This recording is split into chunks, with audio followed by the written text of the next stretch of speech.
Hello and welcome to a special Renegades Sports Podcast episode, the Super Bowl special. We're going to be talking all about the Super Bowl today. We've got a couple of segments lined up for it.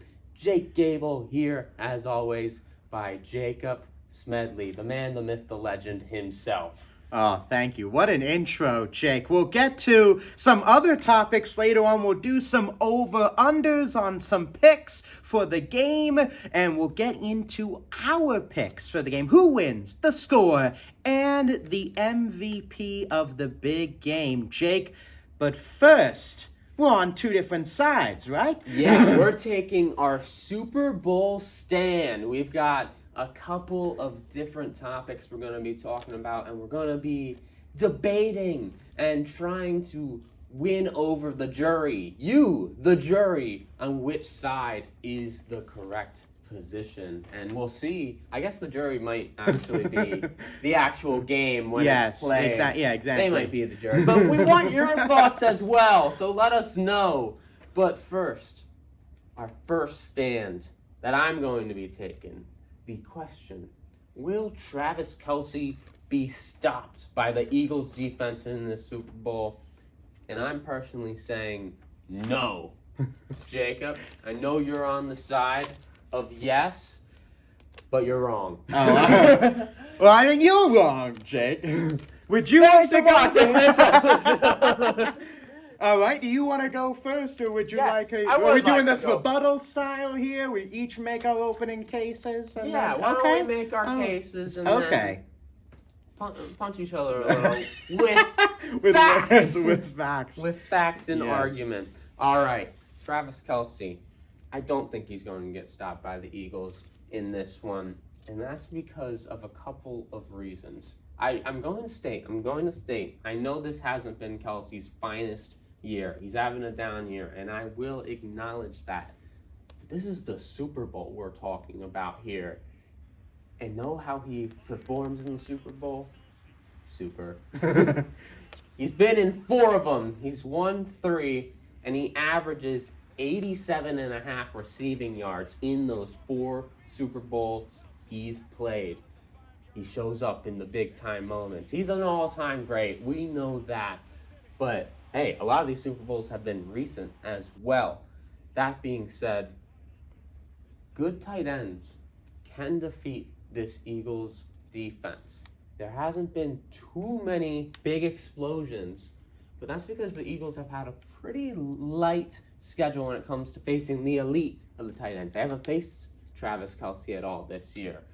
But here's a couple of guys that were able to go off. You look just last game against the Commanders. Zach Ertz went crazy. I know it was in a blowout, but 11 receptions for 104 yards last week. Those are good numbers, and Zach Ertz is nowhere near the caliber of Travis Kelce, and that's coming from a guy who loves Zach Ertz, the former Eagle. Next, you got the game before, the Rams. Higbee had 7 receptions, 54 yards. Not crazy, but he had a touchdown, and so did their other tight end, Colby Parkinson. He had a touchdown. 2 of the Eagles' touchdowns that they gave up were both to tight ends. You can beat this defense, especially in the red zone, with those big tight ends, the big targets in the red zone. And then one last example. When the Eagles played the Ravens, the Eagles came out on top, but Mark Andrews and Isaiah Likely, they both were good. They combined for 11 receptions, 105 yards, 2 touchdowns between the 2 of them. Those are some good stats against a defense that normally can stop the tight end position. I feel like Travis Kelce is probably better than all the guys I just mentioned. I don't know if he has those crazy over 100-yard stats and multiple touchdowns, but I think he will have a big impact on this game. Now, Jake, my first and my opening statement, as Jake mentioned, is that Travis Kelce will have a below average performance. I still think he's going to get targets. I think Patrick Mahomes is going to look his way.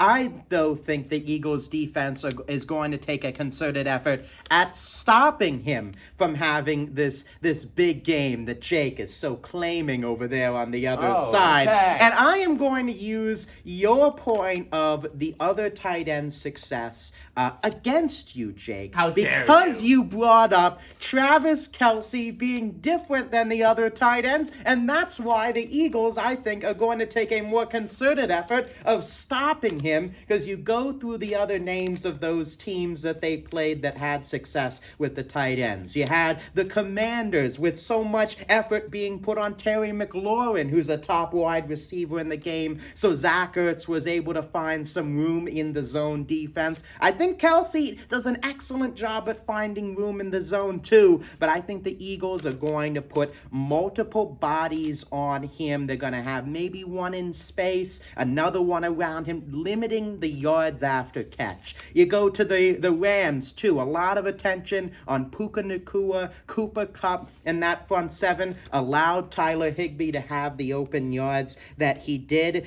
Going into fantasy points, the Eagles 11th fewest fantasy points allowed to the position. You know, as a Travis Kelce fantasy owner myself, very disappointed in his performance. Led to me trading him early in the season. But that is a separate point. I think the way Vic Fangio is going to scheme it, he likes the zone. He likes different, kind of limiting the big plays. So I think Kelce might get some dink and dunks underneath. But you got to prevent him from the yards after catch. And I think they're going to do a concerted effort of swarming the ball and limiting that for Kelce.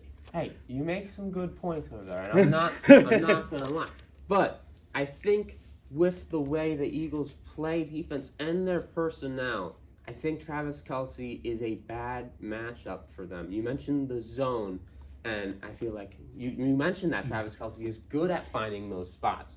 But even if they add that extra attention, are they willing to double him up against a guy like Patrick Mahomes? You gotta think. You mentioned the Terry McLaurin, Puka Nacua point of that's who they're trying to take away. Sometimes it's the quarterback you have to take away and not give him. I mean, I trust Patrick Mahomes throwing to anyone on that field. That being said, if they do go one-on-one, maybe they aren't playing as much zone near Kelce. I don't know who they put on him. You have Zach Bond, but he's very good at rushing the passer. I don't know if I want to take him away from the quarterback by bringing him out into the secondary. You have a safety like Reed Blankenship. That might be your best bet, but Kelce's going to have a size advantage on him. There's no matchup I personally love, and that's why I think Kelce, he might see different looks. He might have some targets that don't go his way, he doesn't bring in, but I think those two guys, they just have that connection. Kelce and Mahomes, I mean, they know where each other are at all times, and I feel like there's just going to be a play. Patrick scrambles out for 10 seconds, and you're just like, get sacked already, get sacked. How is he still up? And then Travis Kelce is going to find some soft spot in the defense, and everyone's just going to be like, the devil magic. At it again. It's Patrick Mahomes, Jake. He's gonna find a good, that was Chris Collinsworth impression, if you didn't kind of understand where I was going with that. So I see what you're saying. Someone that you didn't bring up that I think could be an X factor in defending Kelce as we kind of wrap up our stances. Cooper DeJean, the rookie slot corner for the Eagles. I think you might even see some cornerback looks, because I know Darius Slay, I think, was on him for a few matchups in the Super Bowl 2 years ago when they match up, just throwing all of these different looks at him. He did finish with 81 yards, a touchdown, 6 receptions in that Super Bowl 2 years ago against this, I think, worse defense than what the Eagles are bringing to the table this year. Probably true. Yeah. Cooper DeJean has done a great job in space with slot receivers. Of course, Kelce's a different, animal when you're talking about a receiving target. But I think someone that has very good ball skills can knock it away, can run with Kelce down the field because you're, wondering about a matchup with a Zach Bond or Oren Burks who is filling in that kind of Mike linebacker spot. I would be interested to see if Fangio throws a little Cooper DeJean in the slot, kind of roaming with Kelce with those kind of intermediate routes. That's something I'm intrigued that I think could work, defending my point of limiting him, throwing different options. The Eagles have those options on this good defense. They do. They definitely do, but I don't know. I feel like good arguments were made on both sides, even though mine was better. Oh, okay. Good arguments on both sides. But there's another stand we have to make, too. So we were talking about the defense. I'm at the Eagles' defense stopping Travis Kelce. Now we're kind of going on a macro here and looking at both of these defenses. Which defense, two great defensive minds, Steve Spagnuolo against Vic Fangio, kind of which will have, more tricks up their sleeves against two offenses running on all cylinders, with the Chiefs with Patrick Mahomes, the Eagles with Jalen Hurts, Saquon Barkley and company. Talked about Kelce as well. So we both took a stand. I am taking the stand of Steve Spagnuolo and this Chiefs defense thriving. And Jake is taking Vic Fangio. No, it's ironic, just talking about the Vic Fangio defense. I'm taking the Spags defense here for the Chiefs, Jake, and we've seen it time and time again on this Super Bowl run here, going for the three-peat. This defense, at times when the offense stagnates, is the thing that holds this Chiefs team high. They finished the year 9th in total defense. They had 18th in the pass, 8th in defending the run. So, passing a little bit worse. They were a great run defense team, and it showed up against James Cook in that Bills offense in the AFC Championship game. But I think the biggest thing for me in this 4-3 base that Steve Spagnuolo runs, Jake, is the blitz packages and the multiple packages he likes to throw at the opposing quarterback to overwhelm. And we as Eagles fans and also as NFL fans have seen Jalen Hurts struggle against the blitz. He struggled against Tampa Bay this season in that huge defeat before this long winning streak for the Eagles. Saw it last year against Tampa Bay. We keep bringing up Tampa Bay, but that's when... They've been the Eagles. Exactly. But we have seen it in the postseason. The Rams in that snow game, 7 sacks against this Eagles team. The Commanders, even though the Eagles were able to move the ball, did get pressure, forced a lot of bootlegs for Jalen Hurts. And this Chiefs defense, want to bring up Cam Newton did a fantastic job on this 4th and 1 podcast where he drew up and kind of broke down from a quarterback's perspective the 4th and 1 Josh Allen throw to Dalton Kincaid that he couldn't catch. The game, subsequently ended just a few plays after that. But the different plays where there's disguise at the line from Spagnuolo, you get multiple bodies really overloading the line and really forcing assignments. And Saquon Barkley did a great job against the Commanders in picking up Frankie Louvu, Bobby Wagner on blitzes. But, this Chiefs defense, they bring corners, they bring safeties, they bring the linebackers down through the gap. So I think he's going to dial up a lot of pressure and overwhelm this Eagles offense. I don't deny that he's probably going to throw a lot of blitzes at this Eagles offense. But I went with Vic Fangio. And yes, already mentioned, I said that Travis Kelce was going to do great against this Eagles defense. Just one guy cannot beat a defense, though, and that's because this Eagles defense has been better than the Chiefs defense. You mentioned 8th in run and 18th in pass, I believe you said. Yes, yeah.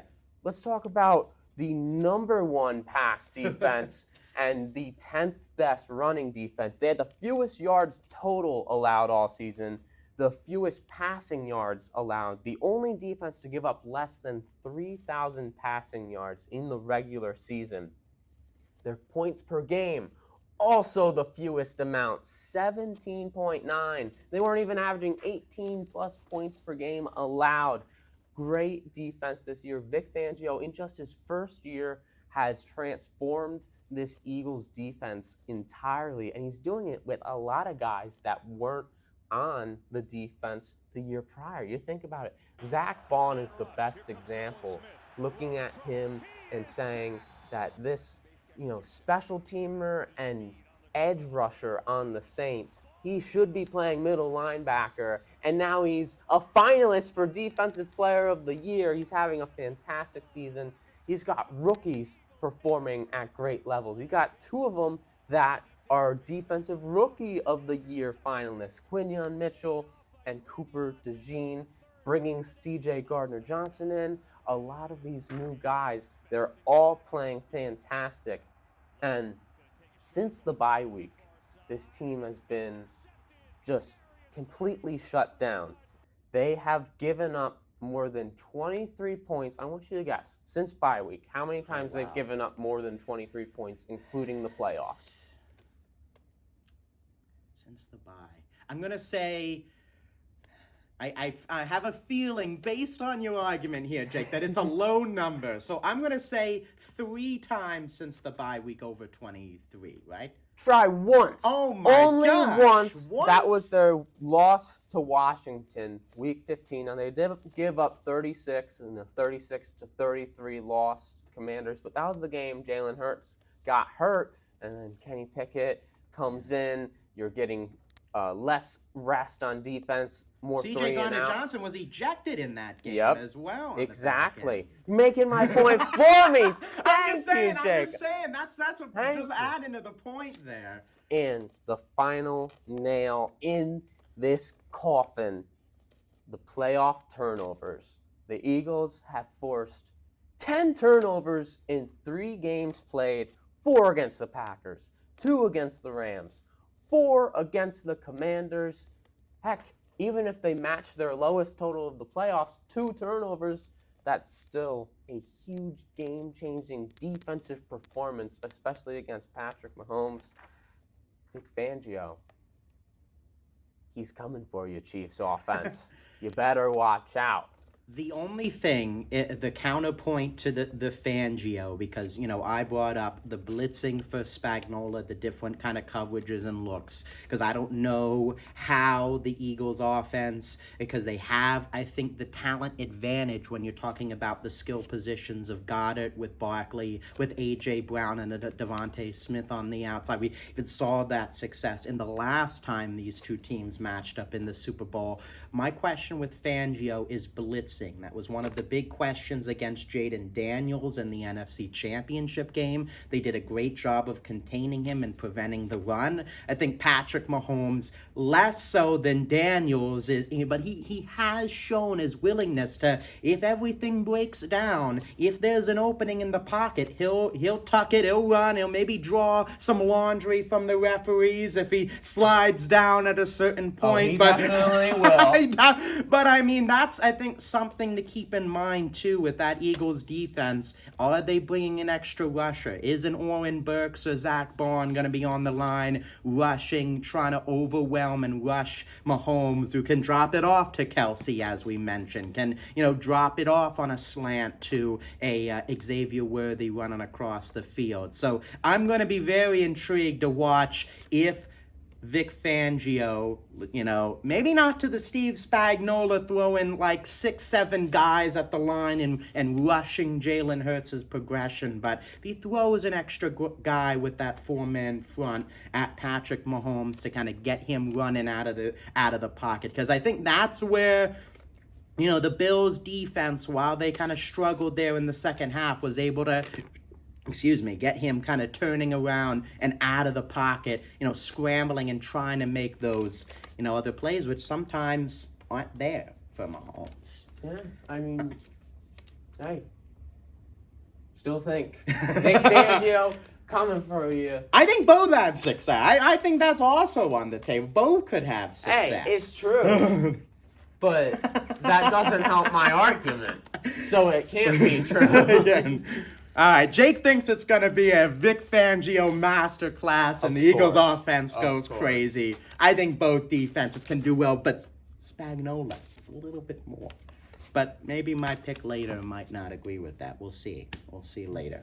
We'll see later on. Yeah, we will. We will be making some game picks, game score, Super Bowl MVP picks at the very end of the show. So you won't want to miss it. All right, Jake, we got some over/under picks as well. A segment over/under.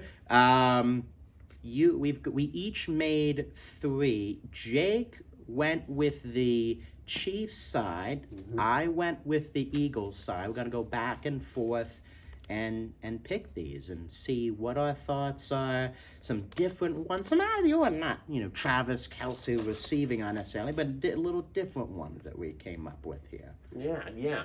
I'll ask the first one. I'll ask the first one. The first one is gonna be about Mahomes, the QB for the Chiefs. What's his longest completion of the game going to look like? Is it going to be over or under? It was set at 34.5 yards. Wow, that's tough. That's tough. Thinking over/under, of course, like I just mentioned, Xavier Worthy is someone that can kind of take the top off.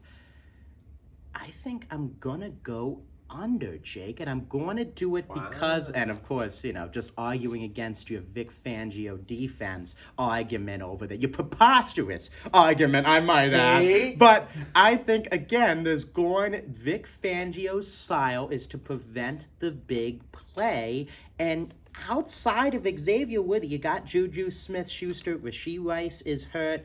DeAndre Hopkins, he can work in the intermediate game, but he's not exactly the same downfield threat he was years ago.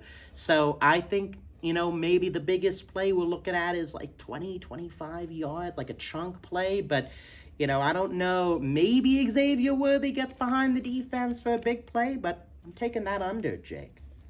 I'm going to disagree. I am going to say over. I know slightly. We're contradicting ourselves all over. Exactly. Today. But listen, one play doesn't change your entire defense. And I'm taking the over because I think 35 yards is very doable. And honestly, you can still force a punt on the drive with a 35-yard play. Probably not, but it's still possible. Yeah. If you're starting inside the 5, yeah, of course. Like inside the 10, yeah. Well, here's my thing. I'm thinking end of a half situation. Okay. That's true. That's true. Playing some prevent. Maybe the Eagles are up at the end of the game and the Chiefs need to try to come back or something.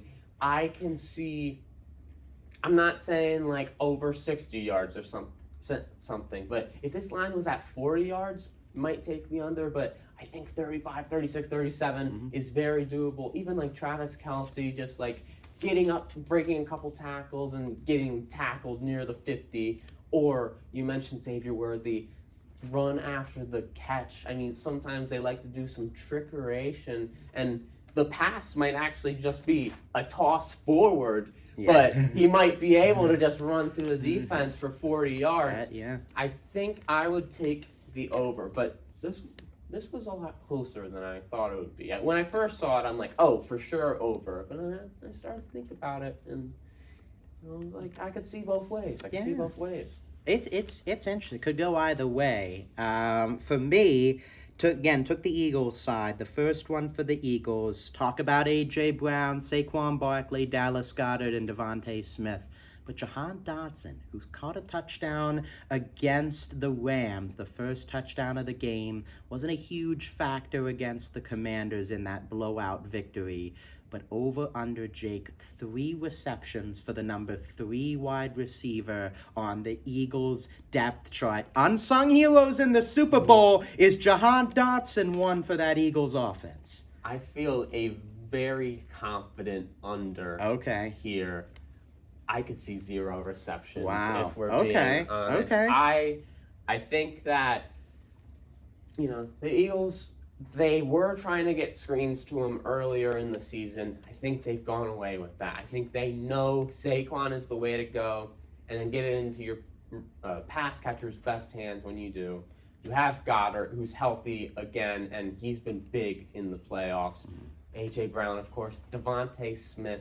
I just don't think there's a need to get Dotson involved. Maybe on some big play where you utilize his speed and just toss one down the field for him, but even if he catches that, that's just one catch. I don't think I see him going over 3. They did target Quez Watkins a few years ago on a deep play. Didn't come up with it on a deep ball, but I'm with you, Jake. I'm going to say under for the 3 receptions. Just interesting to see if that Chiefs offense, if they're trying to take away an A.J. Brown on those doubles. Of course, there's Smith, there's Goddard, but just interesting if they kind of look Jahan Dotson's way. Said had that touchdown catch as well. Do you want to go double up on the Birds, or do you want to go back with the Chiefs? Take it back. I'm stealing it away. Okay, you're taking it. All right. Because I want to talk about this run game for the Chiefs right now, because it's not how people thought it would look, especially by this Super Bowl time. I'm going to talk about Kareem Hunt and his rushing totals, because it's set at 45.5. And just for comparison, this isn't the question. The question's about Hunt, but for comparison, Isaiah Pacheco's line is only set at 21.5. So Vegas likes Hunt to be the main guy. He's been getting more work in the playoffs. I could see Pacheco coming out, but Kareem Hunt, 45.5 over under. Thinking about the Eagles, the way they played running, Brian Robinson Jr. very limited in the game, again, the last game. Kyren Williams did have a solid game for the Rams in that snow game in Philadelphia. I think they're going to try and establish the run, but I think it's going to have to turn into a kind of a pass-heavy approach for the Chiefs. So I think I'm going to, that's tough, 45.5. So I feel like that's a good number, kind of right around there. You know what, Jake? I'm gonna go over, but it's gonna be so slightly over. I think he eclipses 50 yards. I'm gonna say it's in that 50 to 60 range, like 55 or something like that, with a touchdown.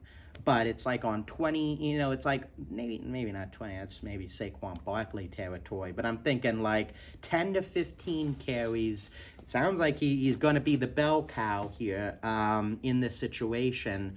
But I'm going to say the over, but slightly, very slightly. I'm with you 100% on that. Just barely on that over. Isaiah Pacheco hasn't been the same guy post-injury return this season. He was really good against the Eagles in the Super Bowl a few years ago. And listen, I could see him just bursting out for the big game, but he hasn't shown me that this season. So I do think Hunt's going to be the guy that gets more carries. I do think he'll be split. But, I think 50 yards is very doable for Kareem Hunt. Yeah, I agree. And potentially knowing this game could turn into that shootout track meet. So you might see, Eagles might use Saquon Barkley, but, Chiefs might have to go into that passing game a little bit more. So great pick there, Jake. My second one, sticking with the running game, everyone's favorite move in the NFL right now, the tush push. Over or under 4 tush pushes from the Eagles. There was the whole controversy with the Commanders, with Frankie Louvu, with the Troy Polamalu jump, and the multiple attempts there.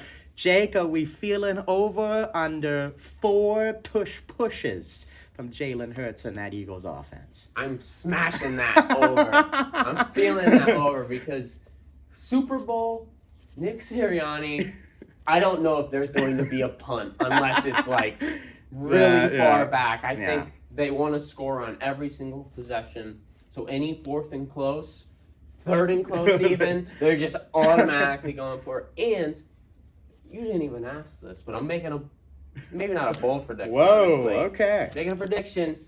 Jalen Hurts tush push touchdown is coming your way as well. And sometimes that takes 2 attempts too. So say 2 attempts on the goal line, Yeah. at least 2 or 3 on a 3rd or 4th and short. I definitely see it coming over.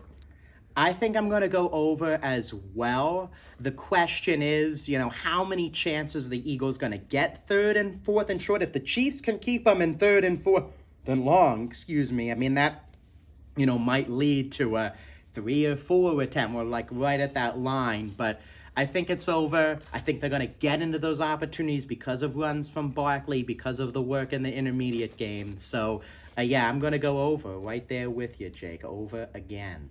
All right, last one about the Chiefs. I did passing first, rushing second. Can you guess what this third one's about? It's about receiving. All right. It's about one of their receivers who's been very surprisingly quiet this playoffs. DeAndre Hopkins. I couldn't believe the line when I first saw it, but it started to make more sense when I did some research. Over under 11 and a half receiving yards. And you know what? I'm going to give you this data point as well, just to give you some perspective. In the postseason, the 2 games against the Texans and the Bills, he has combined for just 1 catch for 11 yards. No catches against the Texans, just 1 catch against the Bills. Does he get over 11 and a half receiving yards? Okay. Because I'm thinking that, I know Darius Slay and Quinyon Mitchell are not, they don't switch sides. So, I mean, there's not going to be kind of one guy tracking him necessarily. But I feel like he's going to match up against Darius Slay a good portion of the time. And he's been playing well. But I think similarly to Travis Kelce that you mentioned earlier, I think DeAndre Hopkins, even in his older kind of stage in his career, is going to get up for the big game. I'm going to say the over on the receiving yards. I think he's going to maybe not blow the other totals against the last 2 teams out of proportion, but definitely have more receiving yards and more receptions. I'm going to take the over on that, Jake. This feels so much like a Vegas trip. Yeah. They're just daring you to bite the apple. I did it. All he needs I is took 12 it. yards. I took it. All he needs is 12 yards. But I'm biting the apple too. Because you know what? It's his first time in a Super Bowl. This is a guy on the back end of his career. He needs to make the most of it.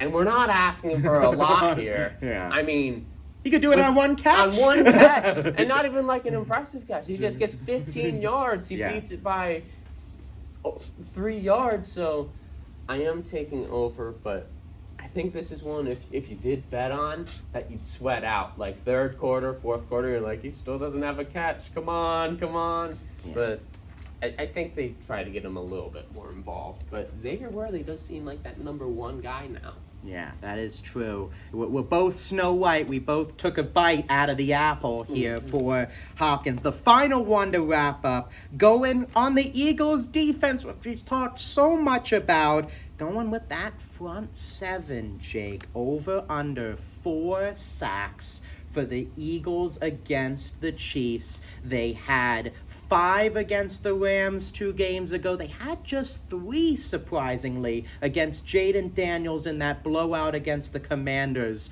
How does that front 7 do against Patrick Mahomes? I'm taking that under for sure because you know what? Mahomes is so good at avoiding sacks. He just spines away, not only to get rid of the ball, but he doesn't just chuck it in the dirt. He will somehow find someone, whether he is 2 millimeters off the ground from having his elbow into the dirt, he'll just fling it away, and boom, 20 yards to Travis Kelce somehow. I'm going to go under. I think there's going to be a sack or 2, but I don't think they reach that mark, even though they have the capability of. Yeah, that's true. It goes right back in my previous point about blitzing, about how, Vic Fangio utilizes that line. This is, tough because their previous 2 games, of course not the Chiefs, but, kind of straddling that 4 with the 3 and the 5 respectively. I'm going to say under, I'm going to say 3. You say 1 or 2. I'm saying 3 more than you, but still taking the under in the sacks. Like you said, with Mahomes, I'm also going to go to that Chiefs offensive line with Creed Humphrey and Joe Tooney. I think they're they're going to double team, Jalen Carter, or going to make a very concerted effort to, stop him.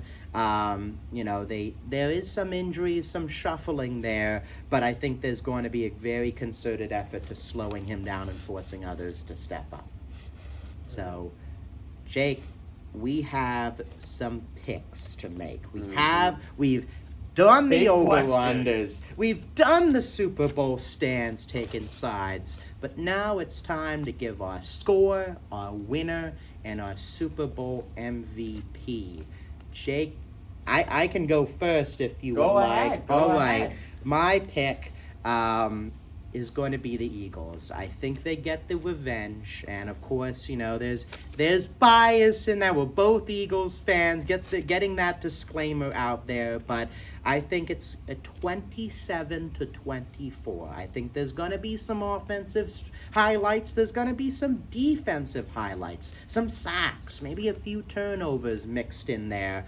And my Super Bowl MVP, a little bit obscure, but it's going to be Jalen Carter, the defensive lineman that I just talked about. They're going to throw some doubles, but there might be some single coverages. I'm going to say he gets 2 of those 3 sacks. He gets a forced fumble and 1.5 tackles for loss to win the Super Bowl MVP. Maybe not a Brandon Graham-esque moment, but he is a monster throughout the game. All right, interesting stuff. Honestly, we've been talking about this throughout the week. I thought you were going to go Chiefs. You said you were scared. You said... I'm nervous. I'm nervous. It is the I Chiefs. Chiefs or Eagles fans, you should be nervous. I think anyone else is also nervous because they're really wishing for the meteor to come down and finally win the Super Bowl this year.